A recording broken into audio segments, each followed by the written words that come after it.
नमस्कार, आप देख रहे हैं NOI 24 हिंदी चैनल। आज की तारीख है 6 मई 2026, दिन है बुधवार। हिंदू पंचांग के अनुसार ज्येष्ठ माह के कृष्ण पक्ष की चतुर्थी तिथि सुबह 7:52 तक रहेगी। उसके बाद पंचमी तिथि शुरू हो जाएगी। अब नजर डाल लेते हैं आज की बड़ी और अहम खबरों पर। अररिया में चीनी नागरिक को गिरफ्तार किया गया। नेपाली नंबर की स्कूटी से भारत में घुसा। जांच में जुटी हैं सुरक्षा एजेंसियां। भारत नेपाल सीमा पर स्थित जोगबनी में चेक पोस्ट पर सोमवार को सशक्त सीमा बल की 56वीं वाहिनी के जवानों ने एक चीनी नागरिक को गिरफ्तार किया है। 41 वर्षीय चीनी नागरिक झो चीन के हुनान प्रांत का रहने वाला बताया जा रहा है। प्राथमिक पूछताछ से पता चला कि वह नेपाल के विराटनगर से स्कूटी से आईसीपी होते हुए भारतीय सीमा में दाखिल हुआ था। एसएसबी के मुताबिक वह किसी बिना वैध वीजा के पासपोर्ट और अन्य यात्रा दस्तावेजों के भारत में प्रवेश कर रहा था, जिसके चलते उसे तुरंत डिटेन कर दिया गया।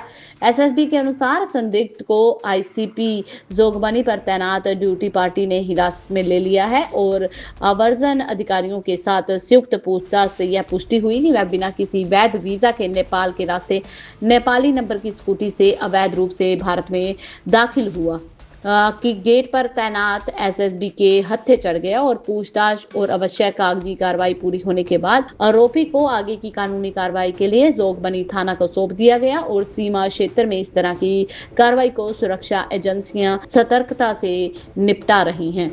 बढ़ते हैं अगली बड़ी और अहम खबर की तरफ। मैट गाला में करण जौहर का डेब्यू पहना। राजा रवि वर्मा की पेंटिंग से सजा हुआ ड्रामेटिक कैप दिखी भारतीय संस्कृति की झलक। मैट गाला 2026 की अगर बात की जाए तो बॉलीवुड सितारों ने फैशन का खूब जलवा बिखेरा। इस साल हिंदी फिल्म इंडस्ट्री के most celebrated film maker Karan Johar ने मैट गाला में डेब्यू किया है। करण जौहर का अट्रैक्टिव लुक सोशल मीडिया पर खूब वायरल हो रहा है। उन्होंने मनीष मल्होत्रा का कस्टम डिजाइनर आउटफिट पहना, जो कि थीम फैशन आर्ट पर एकदम परफेक्ट बैठ रहा था।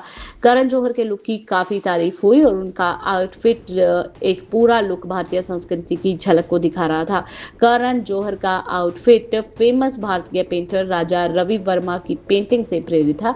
कपड़ों की डिटेलिंग और इमोशंस को खूबसूरती से दिखाया गया था। इसमें पारंपरिक भारतीय कैप को मॉडर्न और स्ट्रक्चर तरीके से बनाया गया था। करण ने एक ड्रामेटिक कैप कैरी की हुई थी, जिसके हाथ में गोल्डन पेंटिंग थी और ड्रामेटिक कैप में रवि वर्मा की मशहूर पेंटिंग्स जैसे हंस, दंपति, कदम्बरी, अर्जुन, सुभद्रा के एक्सेस को जोड़ा गया था, जिससे आउटफिट की लुक में गहराई और भारतीय संस्कृति की प्रेजेंस देखने को मिल रही थी। मनीष मल्होत्रा ने अपने शानदार विजन के जरिए भारतीय चित्रकला के जनक कहे जाने वाले राजा रवि वर्मा को श्रद्धांजलि भी दी। इसी बीच बात करते हैं अगली बड़ी और अहम खबर की। होर्मुज में फायरिंग हुई। यूएई में ईरान के हमले से 3 भारतीय घायल हो गए। कहां गया ईरान और अमेरिका का सीज फायर, इस पर सवाल खड़े हो रहे हैं। पश्चिम एशिया में हालात लगातार तनावपूर्ण बने हुए और अमेरिका और ईरान के बीच संघर्ष विराम अब दबाव में दिखाई दे रहा है। होर्मुज के दोनों पक्षों की ओर से फायरिंग की खबरें सामने आ रही हैं, जिसके बाद अमेरिकी राष्ट्रपति डोनाल्ड ट्रंप ने यह साफ नहीं किया कि सीज फायर अभी भी लागू है या नहीं। इसी बीच अगर बात करें तो संयुक्त अरब इमारत ने दावा किया कि उनकी वायु रक्षा प्रणाली ने ईरान की ओर से दागे गए 19 मिसाइलों और ड्रोनों को हवा में ही मार गिराया है, जबकि फुजेरा क्षेत्र के एक तेल बंदरगाह पर ड्रोन हमले के बाद आग लगने की खबर भी सामने आ रही है। ईरान ने इन हमलों पर अभी तक कोई भी ऑफिशियल प्रतिक्रिया नहीं दी। इन घटनाओं की कई देशों जैसे कि कतर, जॉर्डन, सऊदी अरब, कुवैत, यूरोपियन संघ ने निंदा भी की है। ट्रंप ने ईरान को कड़ी चेतावनी देते हुए कहा कि अगर अमेरिकी नौसेना के जहाजों को निशाना बनाया गया तो ईरान को पूरी तरह से तबाह कर दिया जाएगा।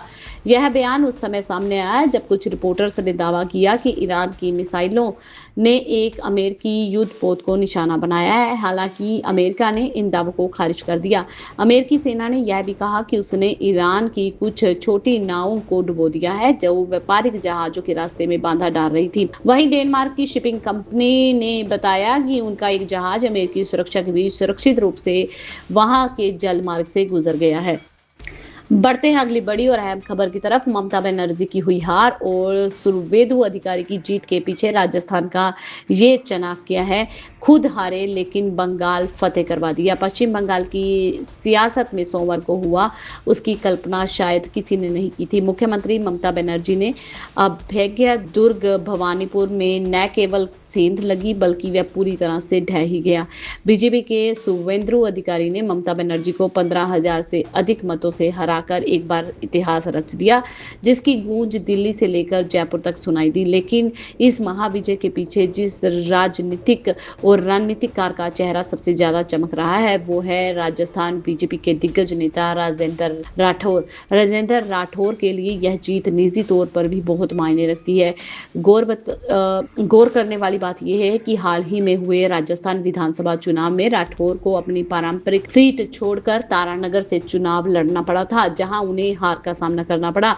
राजस्थान के इस चाणक्य के लिए अपनी खुद की हार एक बड़ा झटका थी, लेकिन संगठन ने जब उन्हें बंगाल की कठिन भवानीपुर सीट के लिए मैदान में उतारा तो राठौर ने साबित कर दिया कि एक अनुभवी सेनापति कभी रिटायर नहीं होता। अपनी हार को पीछे छोड़कर उन्होंने बंगाल में बीजेपी का परचम लहराने के लिए पूरी ताकत झोंक दी। बंगाल में कैसे ढह गया ममता बनर्जी का किला? महिला वोट बैंक में सेंध से हिंदू वोटों के ध्रुवीकरण तक सत्ता गंवाने के लिए बड़े फैक्टर जो सामने आए हैं। इस चुनाव में टीएमसी की हार के पीछे कई बड़े रीजन जो हैं सामने देखने को मिले। सबसे अहम वजह सत्ता विरोधी लहर मानी जा रही है, क्योंकि लंबे समय से एक ही सरकार होने के कारण लोगों में नाराजगी थी। बीजेपी ने भ्रष्टाचार, भर्ती घोटाले, कानून व्यवस्था, हिंसा जैसे मुद्दों को जोर शोर से उठाया, जिसका सीधा असर चुनाव नतीजों पर पड़ा। इसके अलावा एक बार हिंदू वोटर्स का ध्रुवीकरण बीजेपी के पक्ष में गया, जबकि टीएमसी का पारंपरिक महिला वोट बैंक भी कमजोर पड़ा।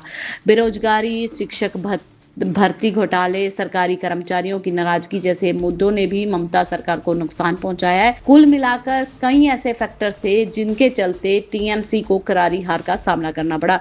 बंगाल की राजनीति में एक बड़ा फेरबदल देखने को मिला है।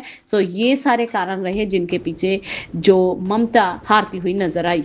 अब बढ़ते हैं अगली बड़ी और अहम खबर की तरफ। महिला के कुंडल नोचने का आरोपी मुठभेड़ में गिरफ्तार कर लिया गया। पैर में गोली लगने से हुआ था घायल। शाहजहांपुर जिले में महिला के कुंडल नोचने के आरोपी से सोमवार रात निगोही थाना पुलिस स्टेशन में मुठभेड़ हो गई। इस दौरान पुलिस की गोली पैर में लगने से आरोपी घायल हो गया। उसे अस्पताल में भर्ती करवाया गया। एसपी सिटी देवेंद्र कुमार ने बताया कि निगोही इलाके में पुलिस की चेकिंग के दौरान मुखबिर ने सूचना दी थी कि महिला के कुंडल नोच कर भागने वाला आरोपी हमजापुर बाईपास के पास चोरी की बाइक से फिर किसी घटना को अंजाम देने की फिराक में है। इस पर पुलिस टीम ने एक घेराबंदी बनाई और पुलिस को देखकर आरोपी बाइक ग्राम कटेरिया की ओर मोड़कर भागने लगा। पुलिस टीम ने उसका पीछा किया और आरोपी जो है वो बाइक से गिर गया, जिसके बाद आरोपी ने जंगल की तरफ भागते हुए पुलिस पर फायरिंग करना शुरू कर दिया। पुलिस की जवाबी कार्रवाई में हरदोई जिले के थाना शाहबाद निवासी वीरेश उर्फ शिवा दाहिने पैर में जिन्हें गोली लगी और वो घायल होकर गिर पड़ा। पुलिस ने उसे गिरफ्तार कर लिया। उसके पास से तमचा, कारतूस बरामद किए। आरोपी को CSC भेजा गया, जहां उसका राजकीय मेडिकल कॉलेज रेफर कर दिया गया है। बढ़ते हैं अगली बड़ी और अहम खबर की तरफ। पश्चिम बंगाल में ममता की टीएमसी की हार कांग्रेस के लिए क्यों अच्छी खबर मानी गई है? पश्चिम बंगाल विधानसभा चुनाव 2026 का नतीजा ऊपरी तौर पर है एक सीधी सादी कहानी है, जिसमें भारतीय जनता पार्टी यानी कि बीजेपी ने तृणमूल कांग्रेस यानी कि टीएमसी को हरा के जीत हासिल की है। हालांकि इसके पीछे एक बिखरी हुई कहानी भी छिपी है। टीएमसी की अपने पारंपरिक सामाजिक गठबंधनों पर कमजोर पड़ी पकड़ ने न केवल कई इलाकों में बीजेपी को संपूर्ण मजबूती देकर उन्हें मदद की, बल्कि मध्य बंगाल के कुछ हिस्सों में कांग्रेस के लिए सीमित फिर भी राजनीतिक रूप से महत्वपूर्ण रास्ते भी खोल दिए। एक ऐसी पार्टी के लिए जिसे 2021 के विधानसभा चुनावों में एक भी सीट नहीं मिली थी, कांग्रेस का कम से कम 2 सीटों मुर्शिदाबाद की फकरा और रानीनगर पर जीत हासिल करना महज अंकों में सुधार से कहीं ज्यादा मायने रखता है। यह एक ऐसे राज्य में पार्टी के लिए एक छोटे लेकिन भौगोलिक रूप से केंद्रित पुनरुद्धार का संकेत है, जहां पार्टी पिछले 1 दशक से भी ज्यादा समय से राजनीतिक रूप में होशाई पर थी। बढ़ते हैं अगली बड़ी और अहम खबर की तरफ। पीएम मोदी और अमित शाह आ रहे हैं पटना। गांधी मैदान में मंत्रिमंडल विस्तार की भव्य तैयारी चल रही है। कन्फर्म हो गया है कि प्रधानमंत्री नरेंद्र मोदी और गृह मंत्री अमित शाह बिहार आ रहे हैं। सीएम सम्राट चौधरी के मंत्रिमंडल विस्तार में शामिल होंगे। पटना के गांधी मैदान में वाटरप्रूफ पंडाल बनाया जा रहा है। 1.5 लाख लोगों के लिए तैयारी की गई है। 7 मई को फर्स्ट हाफ का वक्त तय है, जबकि बीजेपी के प्रदेश अध्यक्ष संजय सरावगी ने इसकी पुष्टि कर दी है। उन्होंने मंत्रिमंडल विस्तार की तारीख 7 मई पर भी मोहर लगा दी है। बीजेपी के प्रदेश अध्यक्ष संजय ने बताया कि पीएम के अलावा कौन नेता मंत्रिमंडल विस्तार में शामिल होंगे, यानी तैयारी अब पूरी हो चुकी है। कौन किस दल में मंत्री बनेगा ये भी तय है। 6 मई से लेकर मंत्री बनने वालों को फोन जाने शुरू हो जाएंगे। दरअसल जो जश्न 15 अप्रैल को चुनाव की वजह से नहीं मनाया गया था, वो अब मंत्रिमंडल विस्तार में मनाया जाएगा।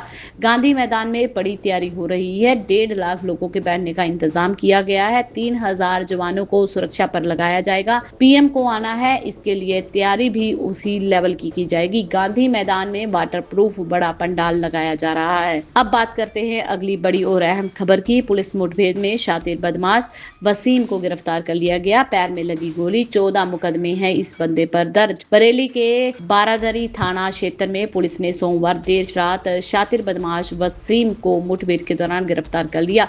उसके पैर में गोली लगी। घायल बदमाश को अस्पताल में भर्ती करवाया गया। पुलिस के मुताबिक वसीम के खिलाफ गोकशी, लूट, डकैती और गैंगस्टर आदि जैसे 14 मुकदमे दर्ज हैं। बरादरी थाने में इंस्पेक्टर विजेंद्र सिंह ने बताया कि रात में हरू-नगला रोड पर पुलिस ने गश्ती दल को एक संदिग्ध व्यक्ति को आते देखा तो उसे टोक दिया। उसने पुलिस टीम पर 2 फायर करके भागने की कोशिश की। पुलिस ने जवाबी फायरिंग में आरोपी के पैर पर गोली लगा दी। पुलिस ने उसे गिरफ्तार किया। पूछताछ में पता लगा कि वह शहर के सेमल खेड़ा निवासी वसीम अहमद हैं, जिनके पास तमजा, कारतूस आदि बरामद किए गए। सीओ हाईवे शिवम आशुतोष ने बताया कि आरोपी वसीम के खिलाफ गोकशी, लूट, डकैती जैसे कई मुकदमे दर्ज हैं, जिसे जिला अस्पताल में भर्ती करवा के इलाज करवाया जा रहा है। नजर डालते हैं अगली बड़ी और अहम खबर की तरफ। मॉडल अस्पताल में सर्वर फेल हो गया। पर्ची के लिए घंटों तड़पे मरीज, मची अफरा और तफरी। उत्तर बिहार के प्रसिद्ध मॉडल अस्पताल में मंगलवार की सुबह स्वास्थ्य व्यवस्था पूरी तरह से पटरी से उतर गई। ओपीडी सेवा शुरू होते ही तकनीकी खराबी के कारण अस्पताल का सर्वर डाउन हो गया। सर्वर फेल होने का असर ऐसा पड़ा कि पर्ची कटवाने से लेकर डॉक्टरों के परामर्श और लैब जांच तक के सभी डिजिटल काम पूरी तरह से ठप हो गए। इस अव्यवस्था के कारण इलाज कराने पहुंचे सैकड़ों मरीजों ने अस्पताल परिसर में जमकर हंगामा किया। अस्पताल में सुबह 8 बजे से ही ओपीडी के बाहर मरीजों की भारी भीड़ उमड़ पड़ी थी। सर्वर डाउन होने की वजह से घंटों बीत जाने के बाद भी रजिस्ट्रेशन की प्रक्रिया शुरू न हो सकी। चिलचिलाती धूप और उमस के बीच दूर दराज से आए गंभीर मरीज, बुजुर्ग बिना इलाज के इंतजार मजबूर दिखे। मरीजों का आरोप है कि वैकल्पिक व्यवस्था नहीं होने के कारण उन्हें भारी परेशानी झेलनी पड़ी। हंगामे के कारण ओपीडी के बाहर स्थित काफी तनावपूर्ण बन गई स्थिति और अस्पताल में मची अफरा तफरी के बीच अस्पताल प्रबंधक प्रवीण कुमार ने बताया कि सर्वर में आई तकनीकी खराबी के कारण अधिकारियों और तकनीकी टीम को भी दी गई थी। सर्वर को जल्द से जल्द बहाल करने के लिए प्रयास जारी हैं और मरीजों में शांति बनाए रखने की अपील की गई है। हालांकि ओपीडी और जांच सेवा बंद होने से मरीज और उनके परिजन अस्पताल प्रशासन के खिलाफ भारी आक्रोश व्यक्त कर रहे हैं। दोपहर तक ये सर्वर ठीक नहीं हुआ तो मरीज बिना इलाज कराए ही घर को लौटने के लिए मजबूर दिखे। अगली बड़ी खबर झारखंड से। गिरिडीह में तेज रफ्तार पिकअप का कहर, 2 मजदूरों की मौत, एक गंभीर रूप से घायल। झारखंड के गिरिडीह में एक मुख्य मार्ग पर माक गरबो पंचायत भवन के सामने मंगलवार सुबह एक दर्दनाक सड़क हादसा हुआ, जिसमें तेज रफ्तार पिकअप वाहन ने पीछे से पैदल आ रहे 3 मजदूरों को रोक दिया। हादसे में 2 मजदूरों की मौके पर ही मौत हो गई, जबकि एक गंभीर रूप से घायल हो गया। मृतकों की पहचान बिरनी थाना क्षेत्र के जितकुंडी निवासी वासुदेव साहब उम्र 70 साल, लिखल्या देवी उम्र 65 साल पति लखपत साहब के रूप में हुई है। वहीं धनपत साहब उम्र 65 साल इस दुर्घटना में घायल हो गए, जिन्हें इलाज के लिए नजदीकी अस्पताल में भर्ती करवाया गया है। जानकारी के अनुसार तीनों मजदूर माक मार्गो की ओर से पैदल मजदूरी करने जा रहे थे। इसी दौरान पीछे से आ रही एक तेज रफ्तार पिकअप वाहन ने उन्हें जोरदार टक्कर मार दी, जिससे ये हादसा हो गया और घटना के बाद स्थानीय लोगों में आक्रोश देखने को मिला। पुलिस मौके पर पहुंची और मामले की जांच शुरू कर दी। इसी बीच अगली बड़ी और अहम खबर पर नजर डाल लेते हैं। जालौन में पति पत्नी एक ही कमरे में फांसी के फंदे पर झूले, 6 माह की मासूम बच्ची चारपाई पर सोती मिली।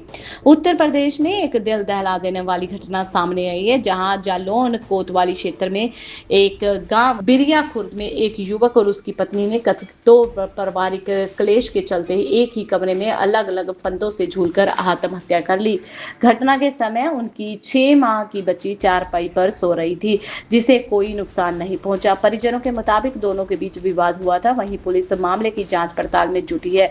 जानकारी के अनुसार मृतकों की पहचान ग्राम बिरिया खुर्द निवासी 22 वर्षीय विवेक कुमार और उसकी पत्नी साधना उम्र 20 साल के रूप में हुई है। विवेक पेशे से मजदूर था और उसकी अपनी खुद की खेती नहीं थी। वह अपने परिवार का भरण पोषण मजदूरी करके कर रहा था।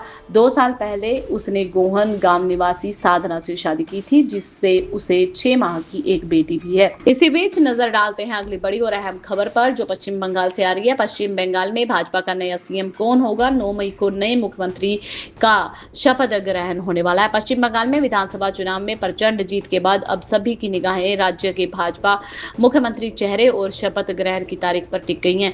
इसी सवाल का जवाब देते हुए राज्य भाजपा अध्यक्ष सामिक भट्टाचार्य ने बड़ा अपडेट दिया है। उन्होंने कहा कि राज्य में भाजपा के पहले मुख्यमंत्री का शपथ ग्रहण समारोह 9 मई को आयोजित किया जाएगा। पश्चिम बंगाल में विधानसभा चुनाव के लिए 2 चरणों में वोटिंग के बाद 4 मई को मतों की गणना हुई। पश्चिम बंगाल विधानसभा 294 सीटों के पहले चरण और 152 सीटों पर 23 अप्रैल को मतदान हुआ, जबकि दूसरे चरण में 29 अप्रैल को 152 सीटों पर वोटें डाली गई। विधानसभा चुनाव के नतीजे 4 मई को घोषित किए गए। दोनों चरणों में राज्य ने जमकर वोटिंग की और चुनाव आयोग के अनुसार पहले चरण में 93% वोटिंग दर्ज की थी और दूसरे चरण में 92%। इसी के साथ बंगाल में वोटिंग की कुल औसत 92.93% से ज्यादा पहुंच गया, जो इस बार का नया रिकॉर्ड है। अब बात कर लेते हैं मौसम विभाग की। तो पंजाब में आज और कल मौसम के लिए येलो अलर्ट जारी कर दिया गया है। तापमान में भी गिरावट दर्ज की गई। पंजाब में मंगलवार और बुधवार को हर मौसम का येलो अलर्ट जारी किया गया है। विभाग ने गरज और चमक के साथ हल्के छींटे पड़ने की संभावना जताई है।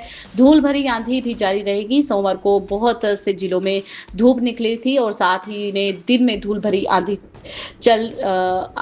जारी रही थी। जिला बठिंडा की अगर बात की जाए तो दिन का तापमान सबसे अधिक 36 डिग्री सेल्सियस रिकॉर्ड किया गया। फरीदकोट का तापमान 36.3 डिग्री सेल्सियस, रूपनगर का तापमान 33.2 डिग्री सेल्सियस, फिरोजपुर का तापमान 32.9 डिग्री सेल्सियस, रोपड़ का तापमान 32.2 डिग्री सेल्सियस और पटियाला का तापमान 32 डिग्री सेल्सियस। जिला लुधियाना के तापमान की अगर बात की जाए तो 31.8 डिग्री सेल्सियस रिकॉर्ड किया गया। सुबह का अधिकतम तापमान सामान्य से 6 डिग्री तक नीचे पहुंच गया है। मौसम विभाग के अनुसार मंगलवार और बुधवार को येलो अलर्ट जारी है। इस दौरान कई इलाकों में 40 से 50 किलोमीटर प्रति घंटे की रफ्तार से तेज हवाएं चलेंगी। बारिश होने की संभावना है, जिससे तापमान में 3 से लेकर 5 डिग्री तक और गिरावट आ सकती है। इसी बीच बढ़ते हैं अगली बड़ी और अहम खबर की तरफ। अमेरिका में एआई पर लगाम लगाने की तैयारी शुरू है। लॉन्चिंग से पहले सरकार करेगी नए एआई मॉडल की टेस्टिंग। अमेरिका के राष्ट्रपति डोनाल्ड ट्रंप ने नई आर्टिफिशियल इंटेलिजेंस तकनीकों पर सरकारी निगरानी लागू करने का विचार किया है। एक रिपोर्ट के अनुसार सरकार एआई मॉडल्स के एक औपचारिक समीक्षा प्रक्रिया शुरू करने जा रही है, ताकि संभावित जोखिमों को आकलन किया जा सके, एनालाइज किया जा सके। उन्होंने बताया कि अमेरिकी सरकार एक एग्जीक्यूटिव ऑर्डर पर विचार कर रही है, जिसके तहत एआई वर्किंग ग्रुप बनाया जाएगा। इस ग्रुप में टेक कंपनियों के अधिकारी और सरकारी प्रतिनिधि शामिल होंगे, जो एआई के नियमन और सुरक्षा उपचारों पर चर्चा करेंगे। हालांकि व्हाइट हाउस ने इस पर कोई आधिकारिक पुष्टि नहीं की है।